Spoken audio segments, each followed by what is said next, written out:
Assalamualaikum warahmatullahi wabarakatuh. Selamat datang dalam video ini yang akan membahas dinamika perekonomian Indonesia di era Joko Widodo periode kedua.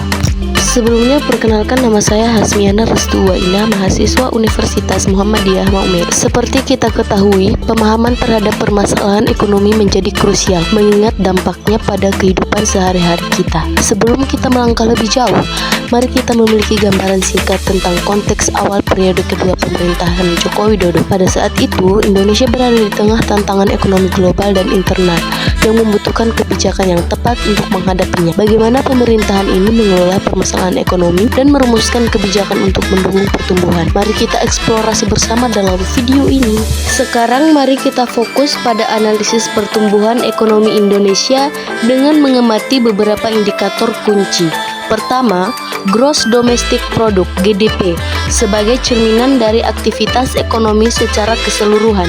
Data GDP memberikan gambaran seberapa baik atau buruk kinerja ekonomi kita.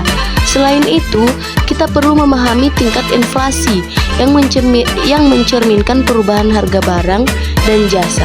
Inflasi yang stabil menjadi parameter penting dalam menjaga daya beli masyarakat. Tingkat pengangguran juga menjadi fokus, karena hal ini mencerminkan seberapa efisien pasar tenaga kerja. Pengurangan tingkat pengangguran menjadi salah satu tujuan penting dalam upaya pemerintah.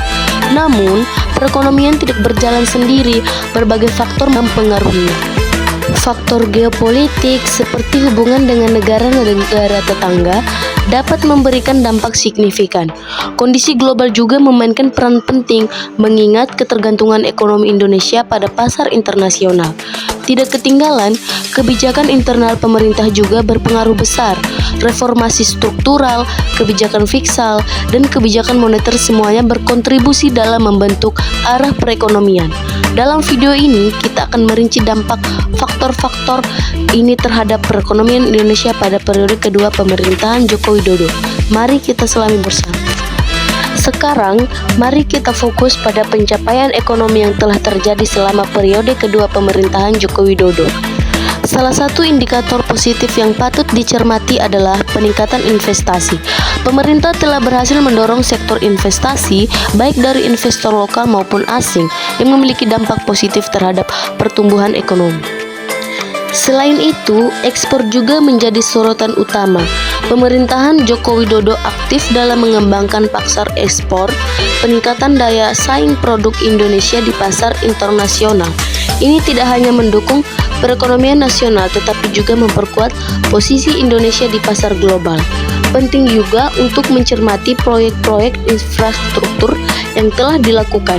Pemerintah Joko Widodo mengajar proyek-proyek ini sebagai langkah strategis untuk meningkatkan konsekutivitas dan daya saing ekonomi, dari proyek-proyek jalan tol, pelabuhan, hingga bandara. Infrastruktur menjadi fondasi penting yang mendukung pertumbuhan sektor-sektor ekonomi. Namun, di tengah pencapaian yang membanggakan, kita juga perlu mengidentifikasi beberapa permasalahan ekonomi yang menjadi fokus utama pemerintahan Joko Widodo. Salah satu permasalahan krusial adalah ketidaksetaraan, di mana kesenjangan antara kelompok ekonomi dapat berdampak pada stabilitas sosial dan ekonomi.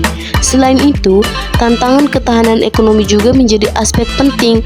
Bagaimana Indonesia dapat menjaga kestabilan ekonomi dalam menghadapi goncangan eksternal seperti fluktuasi harga komoditas global dan gejolak pasar keuangan internasional menjadi pertanyaan kritis. Tidak dapat diabaikan, dampak pandemi COVID-19 juga menjadi permasalahan yang memerlukan perhatian serius. Pandemi telah menyebabkan gangguan signifikan dalam berbagai sektor, mulai dari pariwisata hingga rantaian pasokan global. Bagaimana pemerintah merespon tentang ini dalam konteks kebijakan ekonomi menjadi faktor kunci dalam menjaga stabilitas dan pemulihan ekonomi. Dalam video ini, kita akan merinci lebih lanjut permasalahan ini dan bagaimana pemerintah merancang kebijakan ekonomi untuk mengatasi ketidaksetaraan, meningkatkan ketahanan ekonomi, serta merespon dampak pandemi COVID-19. Mari kita eksplorasi bersama-sama.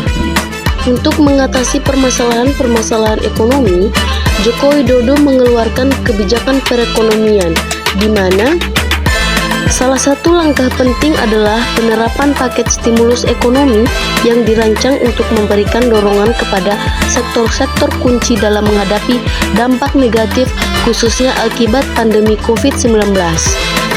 Reformasi struktural juga menjadi sorotan utama.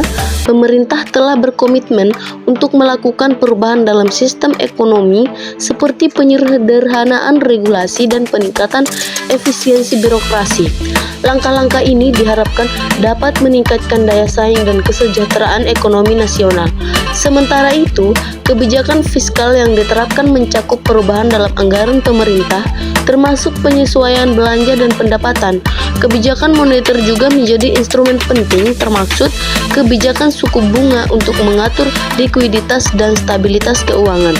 Jangan lupakan aspek kebijakan sosial yang telah diimplementasikan untuk mengurangi ketidaksetaraan, meningkatkan kesejahteraan masyarakat, dan memberikan perlindungan sosial.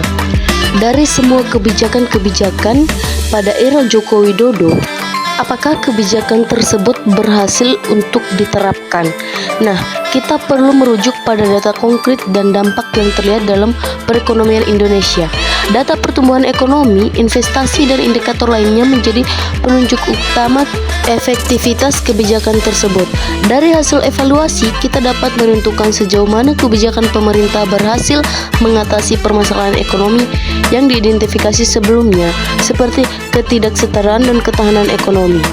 Dalam penilaian ini, penting untuk mengakui pencapaian yang telah terjadi sekaligus mengidentifikasi area yang masih memerlukan perhatian. Peningkatan investasi dan ekspor bersama dengan proyek-proyek infrastruktur telah menjadi pilar pertumbuhan ekonomi. Namun, tantangan seperti ketidaksetaraan, ketahanan ekonomi, dan dampak pandemi COVID-19 tetap menjadi fokus utama. Pemerintah telah merespon dengan kebijakan-kebijakan stimulus ekonomi, reformasi struktural, dan langkah-langkah fiskal, moneter, serta sosial.